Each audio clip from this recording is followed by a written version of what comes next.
ঔষধের অস্বাভাবিক মূল্যবৃদ্ধির বিষয়টাকে চ্যালেঞ্জ করে কনজিউমার অ্যাসোসিয়েশন অব বাংলাদেশের পক্ষ থেকে আমরা একটি রিট আবেদন করি মহামান্য হাইকোর্ট বিভাগে। সেই হাইকোর্ট বিভাগের রিটের পরিপ্রেক্ষিতে 29 এপ্রিল 2024 রুল ইস্যু হয়। যে রুলের মূল বক্তব্য, সার বক্তব্য ছিল এইটা যে সকল প্রকার ওষুধের মূল্য সরকার কেন নির্ধারণ করবে না।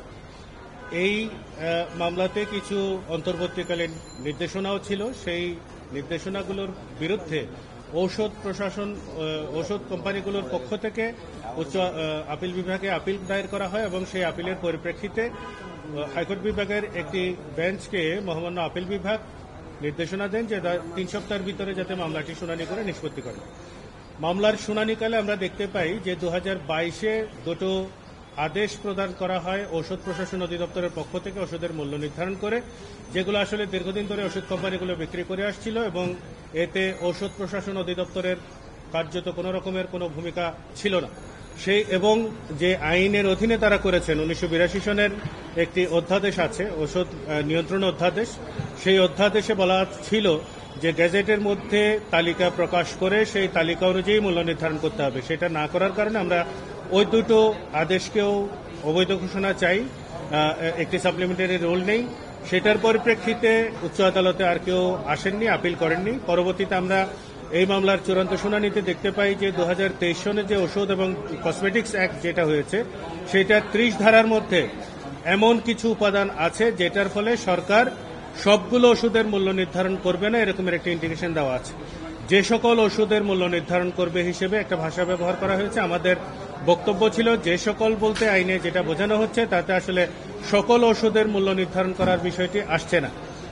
এই কারণে আমরা পরবর্তীতে মহামান্য হাইকোর্ট বিভাগে বলেছি যে পার্টিকুলার ওই ধারা 30-এর থেকে যে সকল এবং একটি তালিকা প্রকাশ করার কথা যেটা বলা হচ্ছে ওই দুটো অংশকে বাতিল করে এই ধারাটাকে কেন, ওই অংশটুকুকে কেন অবৈধ ঘোষণা করা হবে না এবং সরকারকে কেন অ্যাবসলিউট অথরিটি দেওয়া হবে না ওষুধের মূল্য নির্ধারণ করার জন্য, সেই মর্মে একটি সাপ্লিমেন্টারি রুল নেই। সেই রুলটি ইস্যু করা হয় 13 মার্চ 2025।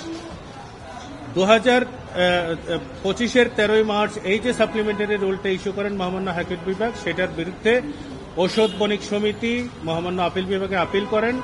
আপিলে দীর্ঘ শুনানি শেষে মহামান্য আপিল বিভাগ আজকে আপিলটি খারিজ করে দিয়েছেন এবং সেখানে মূল যে আর্গুমেন্টটা ছিল সেটা হচ্ছে শুনানির জন্য যে বেঞ্চকে পাওয়ার নির্ধারণ করা হয়েছে তাদের মোশন পাওয়ার ছিল না, তাদের সাপ্লিমেন্টারি রুল ইস্যু করার কোনো ধরনের এখতিয়ার ছিল না।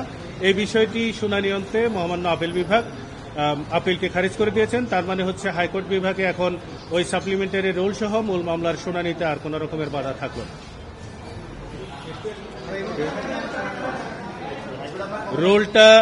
রুলটা অলরেডি মামলাতে শুনানির জন্য তালিকায় আছে, আজকেও এটা তালিকাতে আছে, কিন্তু শুনানি হচ্ছিল না যেহেতু উচ্চ আদালতে অন্তর্বর্তীকালীন আদেশের বিরুদ্ধে একটি আপিল যেহেতু চলমান ছিল, সে কারণে এটা যদিও কোনো স্টে ছিল না কিন্তু আমরা শুনানি করিনি যেহেতু এটি সিদ্ধান্ত হওয়ার ব্যাপার ছিল, কারণ এটা সাবস্টেন্টিভ রুলে অন্য রকমের প্রভাব পড়তো। এখানে একটু বলে রাখা ভালো যে আমরা এই মামলাটি চলাকালীন সময়েই দেখিয়েছি যে একটি ওষুধের কিভাবে 1000% মূল্য বৃদ্ধির ঘটনাও ঘটেছে। অর্থাৎ ওষুধ কোম্পানিগুলো নিজেদের মতো করে মূল্য বৃদ্ধি করে ওষুধ সাধারণ জনগণের নাগালের বাইরে চলে গেছে। ফলে এখানে রাষ্ট্রীয় হস্তক্ষেপ খুব জরুরি এবং মানহীন ওষুধ বাজারে বিক্রি হচ্ছে এবং সেগুলোর ইম্প্যাক্ট সম্পর্কে আপনারা সাংবাদিক বন্ধুরা নিয়মিতভাবেই নানান রিপোর্ট করছেন।